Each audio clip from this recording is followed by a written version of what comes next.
Good evening, everybody. Welcome back to Gooner Gathering, Gooner Lee Meets Lee Meadows, in with a little bit of a pre-match stream before we play Newcastle in the Carabao Cup first leg semi-final tomorrow evening.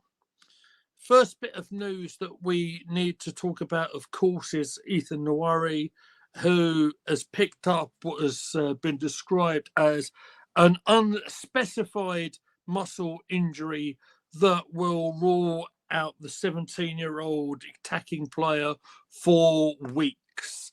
Now, that's a massive blow for the kid, especially when he's trying to break through, obviously, with Saka's injury, with opportunities that are there. He's been so integral, actually, as Ethan in getting us towards the semi-final.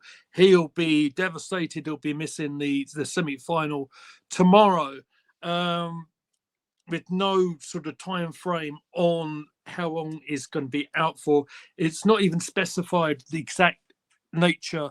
I don't even think Ethan was exactly sure of what he's done, but he's pulled something. I think it's quite clear to say it's one of them. I think that maybe in a couple of days after the swelling's gone down, you'll be able to identify it a little bit easier, and hopefully we'll put a time frame on it. But I think we can unfortunately rule out the exciting England prospect for a little while. When asked about the news of the sickness bug that has been going around, yes, there are issues in the squad. As we know, of course, Kai Havertz had missed the last two. I think it's hard to say at this stage if he's going to play tomorrow or not. I think it might be a case of wait and see with him. I also understand that Martinelli was under the effects of the sickness bug as well. Martin Odegaard, as we know, was a substitute in the last game against Brighton, suffering again with the effects of this illness, but he managed to get on the field for some of the second half. I understand Odegaard is feeling a bit better.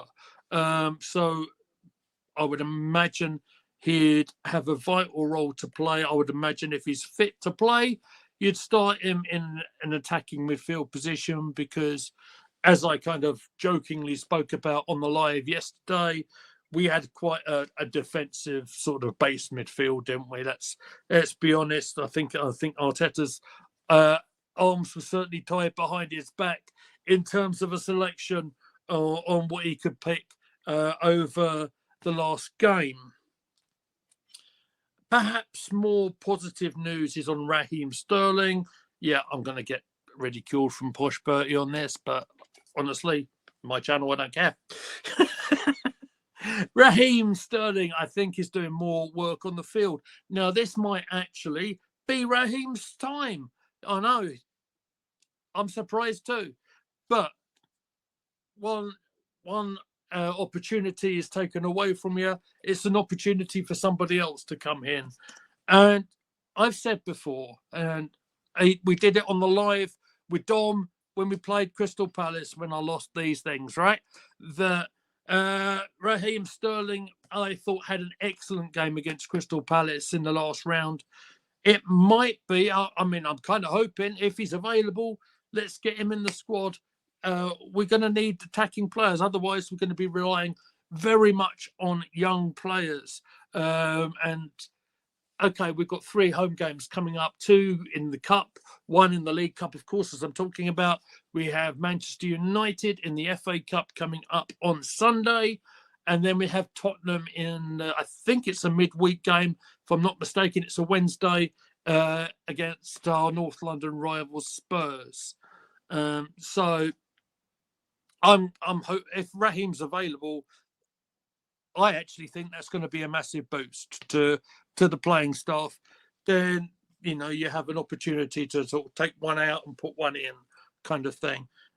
We talked in the live yesterday how Trossard does make his best appearances, it seems, off the bench. So if Havertz is available, you play him. If you bring Trossard off the bench, that's a bonus.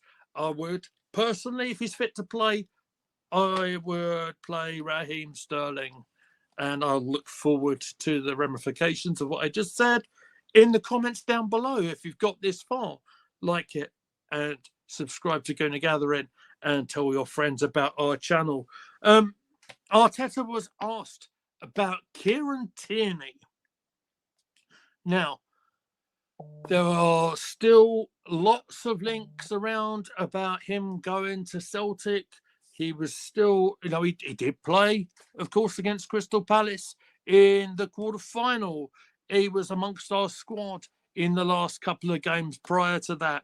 And as far as Arteta goes, quoting the boss, he says, KT, Kieran Tierney is our player. There's no truth to any movement at the moment.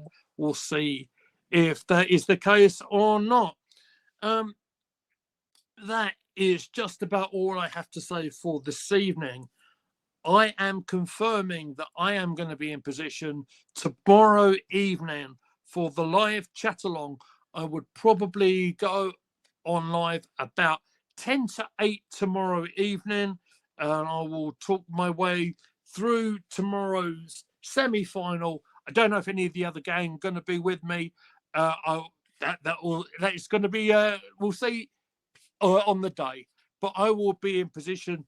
Amy and Anna will be behind me, so at the very least I've got the fam supporting me, so I hope you can too. Of course, you can find us all at Gonna Gathering. There you go. There's the banners. You can find us on X at Gonna Gathering. You can find me at Gunnerly Meads. And yes, just keep your eye out on the channel. If there's any further developments on anything that's going on at the moment, I'll be sure to let you know. But until then, ladies and gentlemen, thank you for watching, and I'll see you soon.